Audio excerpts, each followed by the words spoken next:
ایسا سوال جس میں اگر ہم ناکام ہو گئے تو کیا فائدہ ہے۔ قیامت کے دن اللہ تعالیٰ سب سے پہلے ایک سوال کرے گا، اور اس سوال میں اگر ہم ناکام ہو گئے تو سیدھا جہنم میں ڈال دیا جائے گا۔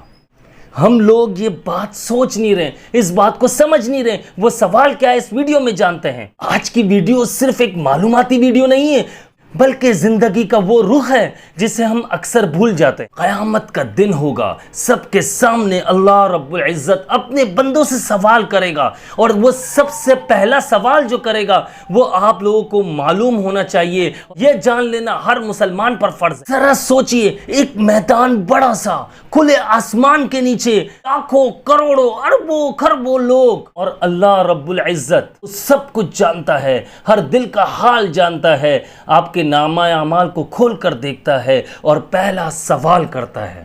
وہ فرماتا ہے، اے میرے بندے، کیا تو نے میرے لیے نماز قائم کی؟ جی ہاں، سب سے پہلے نماز کا سوال ہوگا۔ نبی کریم صلی اللہ علیہ وسلم نے فرمایا، قیامت کے دن بندے سے سب سے پہلا سوال نماز کا ہوگا۔ ترمذی کی حدیث نمبر 413۔ حدیث کا حوالہ اس لیے دے رہا ہوں تاکہ آپ لوگوں کے ذہنوں میں، آپ لوگوں کے دل و دماغ میں یہ بات بیٹھ جائے کہ نماز کو ہم جتنا ہلکا لے رہے ہیں، ہم یہ سوچ رہے ہیں نماز نہیں پڑھے تو کیا ہوا، کوئی مسئلہ تھوڑی ہے، کوئی رزق کی تنگی تھوڑی ہے، کوئی بیماریاں تھوڑی ہے۔ یقین مانیے، یہ صحت، یہ پیسہ اگر اللہ تعالیٰ کی طرف سے آزمائش ہوا تو سوچو کیا ہوگا۔ اگر نماز درست ہوئی تو باقی اعمال بھی آسان کر دیے جائیں گے، اگر نماز بگڑ گئی تو سب کچھ بیکار ہو جائے گا۔ نماز صرف ایک عبادت نہیں ہے، بلکہ یہ ایک معاہدہ ہے، ایک رشتہ ہے بندے اور رب کے درمیان۔ اگر روزانہ 5 بار بھی ہم رب کے سامنے کھڑے ہو نہیں سکتے تو ہم کس منہ سے کہیں گے کہ اللہ مجھے بخش دے، استغفر اللہ العظیم؟ ہم کیسے اللہ سے دعا مانگیں کہ اللہ ہمیں بخش دے، ہمیں معاف فرما دے؟ نماز ہمارے دن کا پہلا امتحان ہے اور آخرت کا پہلا سوال بھی۔ آئیے شروع کرتے ہیں، اس ویڈیو میں جانتے ہیں کہ نماز کے بارے میں کیا کیا حکم ہے۔ آج کی ویڈیو مس مت کیجیے گا، یہ یاد رکھیے گا کہ آپ کی روح، آپ کا ایمان تازہ ہو جائے گا۔ بسم اللہ الرحمن الرحیم، رب اشرح لی صدری ویسر لی امری واحلل عقدۃ من لسانی یفقہوا قولی، علم الانسان ما لم یعلم، رب زدنی علما۔ السلام علیکم ورحمۃ اللہ وبرکاتہ، میں ہوں عبداللہ بن حمید اور آپ دیکھ رہے ہیں میرا یوٹیوب چینل۔ آج کے اس ولاگ میں ہم نماز کے بارے میں بات کریں گے کہ جو لوگ پریشان ہوئے ہیں ان پر اللہ تعالیٰ کی دی ہوئی جو نعمتیں ہیں، کیا وہ آزمائش تو نہیں ہے کہیں؟ یاد رکھنا، اللہ تعالیٰ سے جب آپ محبت کرتے ہیں، اللہ تعالیٰ کو اپنا دوست مانتے ہیں، تو آپ کو سجدہ لازمی کرنا ہے، آپ نے اللہ کی عبادت ضرور کرنی ہے۔ آپ نے اللہ پر جب کامل یقین کیا ہے، اللہ پر آپ کامل یقین کرتے ہیں اور رکھتے ہیں، ایمان آپ کا مضبوط ہے، نماز جو ہے وہ دن کا ستون ہے۔ مسلمان بندے کی پہچان ہی نماز ہے۔ جو شخص نماز چھوڑتا ہے تو قیامت والے دن اللہ اس پر رحم کیوں کرے گا؟ یہ بتائیے۔ نبی صلی اللہ علیہ وسلم نے فرمایا، جس نے جان بوجھ کر نماز چھوڑی وہ ہم میں سے نہیں ہے۔ آپ سوچئے کہ وہ اس کا اسلام سے کوئی تعلق نہیں ہے۔ نبی صلی اللہ علیہ وسلم فرما رہے ہیں اسلام سے تعلق نہیں ہے، تو کیا ہم اسلام سے خارج ہو رہے ہیں؟ آپ اس بات کو سوچئے، آپ یہ سوچیں کہ عبداللہ بھائی نے آج یہ ٹاپک کیوں اٹھایا ہے، آج یہ ویڈیو کیوں بنا رہے ہیں؟ یقین مانیے، جب ہمارے آقا علیہ السلام نے فرما دیا کہ جو بندہ نماز نہیں پڑھتا اس کا اسلام سے کوئی تعلق نہیں ہے، تو سوچئے کہ ہماری بخشش ہو جائے گی، ہمیں معاف کر دیا جائے گا، اللہ ہم پر رحم فرمائے گا کہ اللہ پاک ہم پر سے بیماریاں، پریشانیاں، دنیا میں جو بھی پریشانی آ رہی ہے وہ دور کر دے گا؟ کیسے کر دے گا؟ اللہ کو ناراض کر کے ہمیں کیا فائدہ حاصل ہو سکتا ہے؟ کبھی بھی نہیں ہو سکتا، سوائے تباہی اور بربادی کے ہمارے حصے میں کچھ بھی نہیں ہوگا اگر اللہ ناراض ہو جائے۔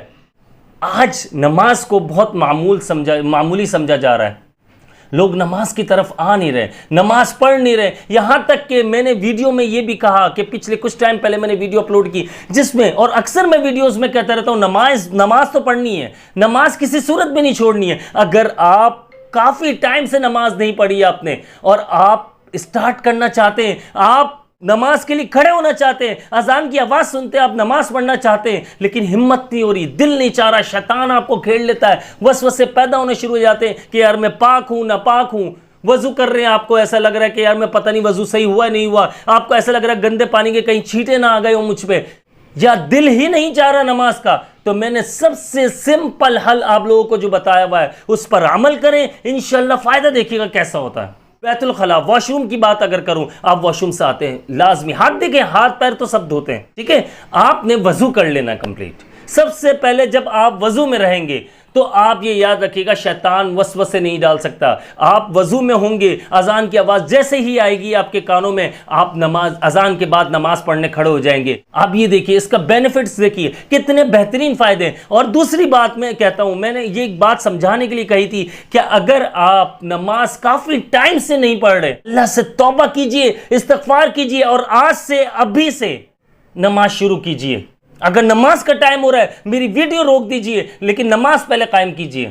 آپ نے نماز پڑھنی ہے، آپ کو لگتا ہے کہ مجھ سے میرا دل نہیں چاہ رہا، تو کچھ نہیں، صرف فرض سے شروع کر لو، ابھی صرف فرائض کی طرف آ جاؤ۔ کچھ ٹائم تک جب فرض پڑھنا شروع کر دو گے تو آپ یہ دیکھیے گا کہ آپ کی زندگی میں خود ہی چینجنگ آنا شروع ہو جائے گی، بدلاؤ آنے لگ جائے گا، آپ کی روح کو سکون ملنے لگ جائے گا، آپ کی باڈی کو سکون ملنے لگ جائے گا۔ آپ کے سر پر جو بھاری پن ہے، ٹینشنیں ہیں، ڈپریشن ہے، نماز ختم کر دیتی ہے ٹینشنوں کو، نماز ختم کر دیتی ہے ڈپریشن کو۔ انزائٹی سے لوگ باہر آ جاتے ہیں۔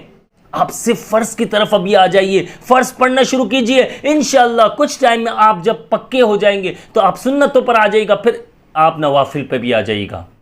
سنتیں ایسے چھوڑنی نہیں چاہیے، میں یہ نہیں کہہ رہا ہوں سنتیں چھوڑ دو، لیکن میں اس لیے کہہ رہا ہوں کہ کم سے کم فرض تو پڑھ لو، فرض پڑھو، عادت بن جائے، مہینے بعد 2 مہینے بعد پھر آپ سنتوں پر آ جاؤ، سنت مؤکدہ شروع کر دینا۔ اس کے بعد آپ نوافل پہ بھی آ سکتے ہو، نوافل پڑھنا چاہو تو اب نوافل کے بڑے فائدے ہیں، تہجد کے بڑے فائدے ہیں، توبہ استغفار کے نوافل کے بہت فائدے ہیں، رزق میں عمر درازی کے نوافل کے بڑے فائدے ہیں، شکرانے کے نوافل پڑھنے کے بڑے فائدے ہیں۔ وہ پھر انشاءاللہ میں کسی ویڈیو پہ آپ لوگوں کو سمجھاؤں گا، لیکن ابھی جو میں آپ لوگوں کو سمجھانا چاہ رہا ہوں یہ بات اچھے سے سمجھ لیجئے۔ روزانہ کی 5 نمازیں ہیں، بس یہی آخرت کی پہلی فصیل ہے، پہلی سیڑھی ہے نماز۔ اس کو اچھے سے سمجھنا ہے کہ اسی سے جنت کے دروازے کھلیں گے، اور نماز اگر آپ قائم کر رہے ہیں، آپ چاہے فرض پڑھ رہے ہیں، اور اسی وجہ سے جہنم کے دروازے آپ کے لیے بند کر دیے جائیں گے۔ کبھی سستی نہ کریں، کبھی تاخیر نہ کریں، نماز نہ چھوڑیں۔ نماز اگر چھوڑ دی تو یہ یاد رکھیے گا، صرف نبی صلی اللہ علیہ وسلم کا فرمان یاد ہونا چاہیے ہمیں کہ جس نے نماز چھوڑ دی بغیر کسی عذر کے، بغیر کسی وجہ کے، اور وہ نماز نہیں پڑھ رہا اور کافی ٹائم بھی ہو چکا ہے، تو اس کا اسلام سے کوئی تعلق نہیں ہے۔ جب آپ کا اسلام سے، میرا اسلام سے، اللہ معاف فرمائے، اللہ معاف فرمائے، میں سمجھانے کے لیے بات کر رہا ہوں، اگر ہمارے اسلام سے تعلق نہیں ہوگا معاذ اللہ، تو آپ یہ سوچیے کہ ہم جنت میں جا سکیں گے؟ کبھی بھی نہیں جا سکتے۔ جب اسلام سے تعلق نہیں تو پھر آپ یہ بتائیے کہ ہم حضور صلی اللہ علیہ وسلم کے امتی ہیں، وہ ہمارے لیے اللہ تعالیٰ سے ریکویسٹ کیسے کریں گے؟ اللہ تعالیٰ سے کیسے کہیں گے کہ اللہ میرے ان بندوں کو جنت میں داخل کر دے، یہ تو میرے امتی ہے؟ کیسے کہیں گے؟ نماز تو دیکھیں، آپ کی پہچان، ہماری پہچان کیا ہے؟ نماز پتہ چلتا ہے یار، نماز پڑھنے والا بندہ وہ الگ پتہ چلتا ہے، اس کے چہرے پہ سکون نظر آئے گا، وہ دنیاوی ٹینشنوں سے باہر ہوگا، آزاد ہوگا، اس کے رزق میں برکت ہے، اس کی عمر میں برکت ہے، اس کی صحت میں برکت ہے۔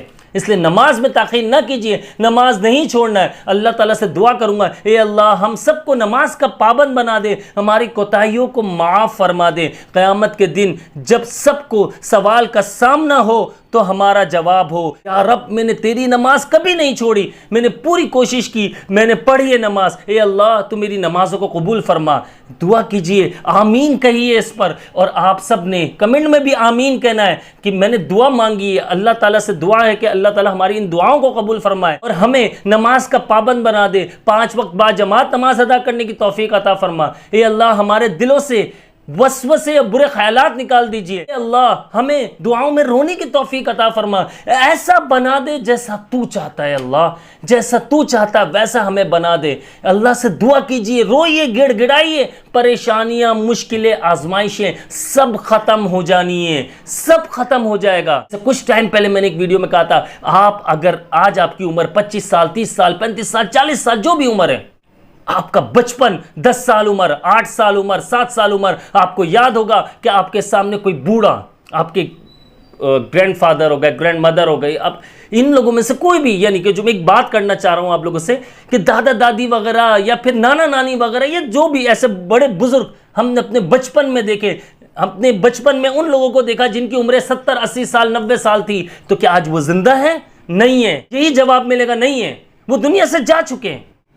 تو ہمیں بھی اس دنیا سے جانا ہے، اس بات کو سمجھ لیجئے۔ میں یہ نہیں کہوں گا کہ آپ دنیا کو چھوڑ دو، میں یہ نہیں کہہ رہا ہوں کہ آپ دنیا پر نہ چلو، دنیا پر چل رہو، لیکن یہ یاد رکھنا آخرت کا بھی سوچنا ہے، دین پر بھی چلنا ہے، کیونکہ دین پر چلیں گے تو ہمارے نبی صلی اللہ علیہ وسلم ہمارے لیے سفارش کریں گے اللہ تعالیٰ سے، اور انشاءاللہ ہم سب، انشاءاللہ اللہ رب العزت نے چاہا تو ہم سب جنت میں ضرور داخل ہوں گے۔ اور اللہ تعالیٰ سے دعا ہے کہ اللہ تعالیٰ ہمارا ایمان پر خاتمہ فرمائے، یہ ضرور دعا مانگا کرو اللہ تعالیٰ سے۔ اور ایک دعا جو میرے والد صاحب نے مجھے بتایا، مجھے بچپن میں یہ بات ہم بہن بھائیوں کو سکھائی کہ بیٹا اللہ تعالیٰ سے ایک دعا ضرور مانگنا، اے اللہ ہمیں نیک ہدایت، نیک توفیق عطا فرما۔